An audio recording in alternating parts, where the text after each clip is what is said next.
Shalom Bapak Ibu Saudara. Mari kita merenungkan firman Tuhan. Kita sambut dengan sukacita karena firman Tuhan sanggup mengubahkan hidup kita. Saya mengajak kita melihat di dalam Matius pasal 9 ayat 35 sampai dengan ayat 38.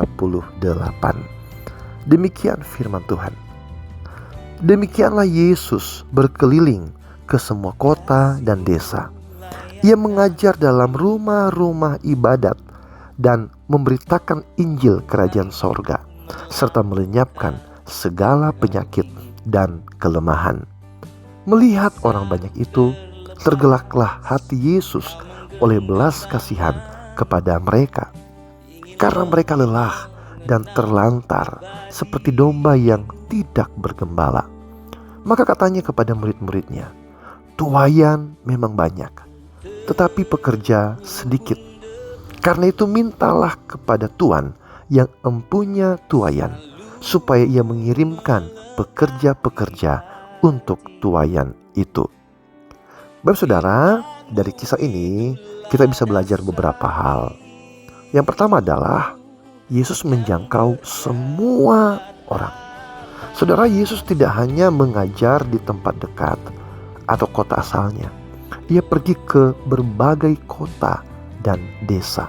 Nah, ini menunjukkan bahwa kabar baik atau Injil adalah untuk semua orang, dimanapun mereka berada, dekat atau jauh, di kota besar atau desa terpencil sekalipun.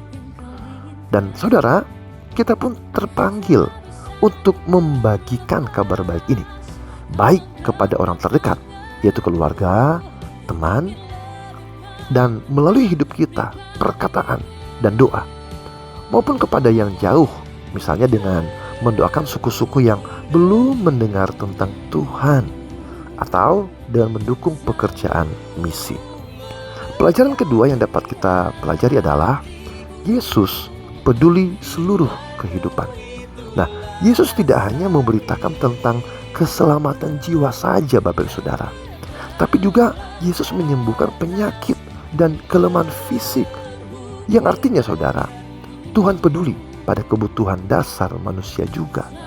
Dan sebagai pembawa kabar baik, kita tidak boleh hanya bicara tentang keselamatan, walau itu yang terpenting, tapi juga perlu memperhatikan kesulitan dan kebutuhan sehari-hari orang lain.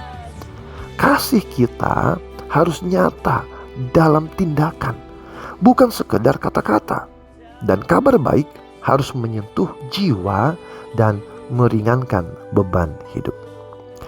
Pelajaran ketiga adalah pelayanan berasal dari belas kasihan. Nah, saudara, Yesus melayani karena hatinya tergerak oleh belas kasihan, melihat keadaan orang, bukan untuk mencari pengikut, bukan mencari popularitas, atau bahkan keuntungan pribadi. Dan ini mengingatkan kita untuk melayani dengan motivasi yang benar. Jangan karena ingin terkenal, diakui, atau dapat keuntungan. Mari minta Tuhan untuk memberi kita hati yang penuh belas kasihan, sehingga ketika melihat orang yang belum mengenal Yesus, kita tergerak untuk menolong dan membagikan harapan kepada mereka.